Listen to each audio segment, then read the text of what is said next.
Hi, I'm Faith Touye, and I've been an educator for about 30 years. First, I started in New York City and Staten Island, and then I graduated and we moved out into areas like Scottsdale. So, I guess I was about 1 year old or so. Then we moved to my father's godfather's farm, which was one of the three farm to table farms in Staten Island, New York. And we lived there until about another 5 or 6 years. And then my parents decided that they would like to move into a home because they had saved money. So with savings bonds, they moved into an area in Staten Island, New York, which is a nice family community. And then we stayed there for, I guess until I graduated college. When I was growing up, my two sisters had thalassemia, which is a blood disease.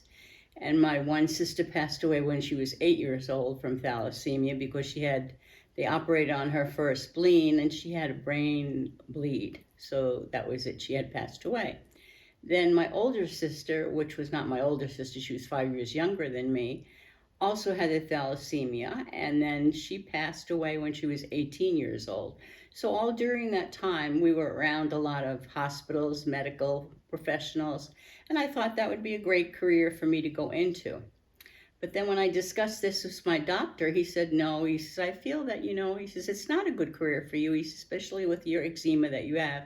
He says, and your asthma, he says, perhaps you should look into something else that would be better for you. So during those years, growing up in the 50s, then what was available to people who were my age, women especially, secretarial, teaching, nursing, or staying home and raising children. So I decided to be an educator instead, because I did help my sisters as they were staying home with their blood disease and things like that, tutoring. And I enjoyed being around children and all of that. So that's what my career became as a teacher. I've taught for many years. Well, my father grew up as I said to him, as a supporter of his family. And his godfather was the owner of the farm. So therefore he said, well, he says, we don't usually send our daughters to further college. He says, yeah, but I feel that education is important to me. He says, and therefore I wasn't able to do that when the Rockefeller Center people offered to send me to college, he says, at the time, or further my education. So therefore, as a parent, I feel it's my duty to see if I can support my child in doing so. So that's why he did. And it was interesting because later on, even this man whose daughter went and furthered her education because he listened to my dad too. Of course, education was important at that time. But not all people believed that. And one of my Spanish teachers in high school understood that I had passed.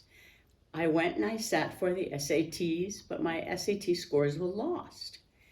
And it was only maybe 2 months before graduation. And she said, well, we don't have time to take them anymore. She says, I can take you, and I can take you to a college that will probably accept you without your SAT scores. She says, and let's see if we can do that. She says, it's a college that I graduated from. So she took me to Wagner, which was a private Lutheran college at the time. And I guess she really stood up for me a lot. Otherwise, I probably would not have gotten into a private Lutheran college like that. And that's where I went to school for 4 years, and we had a very wonderful education. I had 41 first graders, and you could not move the seats around at that time. They were all attached to each other. So there was no way you could make small groups or anything. And then we taught with using the vowels and also very phonetically. I think the idea of watching them learn how to read and to process things, and their minds would just flutter into different areas and go from one thing to another, and to watch the growth that they would make in just the 1 year's time. It would be amazing. They'd come to you as first graders if I was teaching second grade, and they'd come in as first graders, little timid little people, and then they would leave and they would feel so assured of themselves going into third grade. So it was wonderful. And I always felt that family was important, so therefore children were important. And I felt it was part of my life to do what I could for children in today's society. The Scottsdale Charros honored Faith Touye for all she's done for children throughout the years by naming her Outstanding Educator for Anasazi Elementary School